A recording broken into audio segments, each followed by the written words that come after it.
वैसे कहा जाए तो इंडिया चाइना के रिलेशंस उतने अच्छे नहीं हैं जितने पिछले कई सालों में बिगड़ते हुए नजर आए हैं। लेकिन इस समय जिस तरह एस जयशंकर ने चाइना में कदम रखा और वहां मीटिंग की, उसको लेकर तो यही खबरें सामने आ रही हैं कि जल्द ही चाइना और भारत के साथ अच्छे संबंध देखने को मिल सकते हैं। बहुत कुछ चल रहा है इस वक्त जियो पॉलिटिक्स में, आइए जानते हैं क्या है पूरा मामला। देखो, खबर सामने आ रही है इंडिया चाइना रिलेशन से भारत चाइना संबंधों में पाकिस्तान या तीसरा कोई।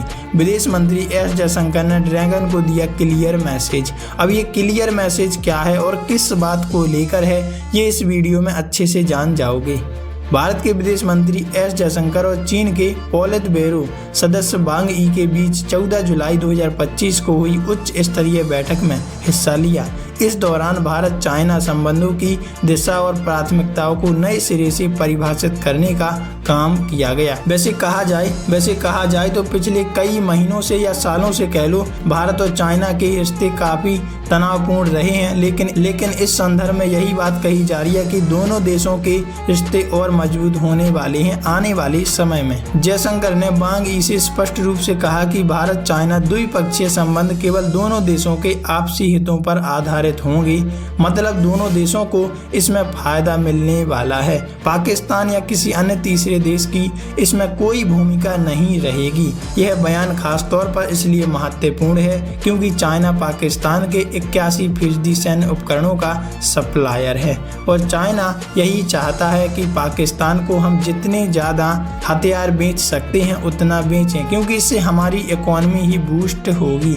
बैठक में विदेश मंत्री एस जयशंकर ने अक्टूबर 2024 में हुए समझौते के बाद देपसांग और डेमचौक क्षेत्र में भारतीय सेना की गश्त फिर से शुरू होने पर संतोष व्यक्त किया। साथ ही यह भी कहा कि 5 वर्ष बीत चुके हैं और अब दोनों सेनाओं को तनाव कम करने पर ध्यान देना चाहिए। LAC पर स्थिति अब भी क्यों कायम है सैन्य तैनाती। पूर्वी लद्दाख में वास्तविक नियंत्रण रेखा LAC की लंबाई लगभग 1597 किलोमीटर है। आज भी दोनों सेनाओं के पास यहाँ लगभग 50,000 सैनिक, टैंक और भारी हथियार तैनात हैं। यह स्थिति 2020 में PLA के अतिक्रमण के बाद बनी। हालांकि भारत और चाइना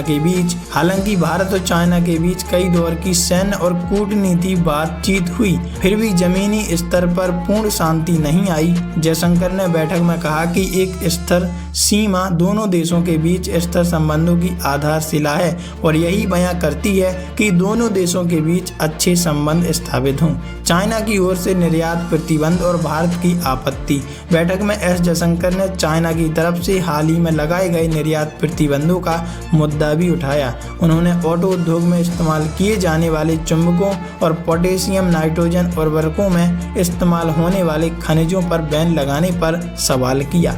इस पर एस जयशंकर ने वांग यी से आग्रह किया कि भारत पर ऐसे प्रतिबंध न लगाएं, क्योंकि इससे सप्लाई चेन पर असर पड़ता है और दोनों देशों के बीच जो व्यापारिक साझेदारी है उसमें कटुता देखने को मिलती है और दोनों देशों के आर्थिक रिश्ते भी खराब होते हैं। ये सप्लाई चेन भारत चाइना व्यापार संबंधों में अहम भूमिका निभाती है, इसलिए इस मुद्दे पर भी दोनों नेताओं ने खूब जमकर चर्चा की।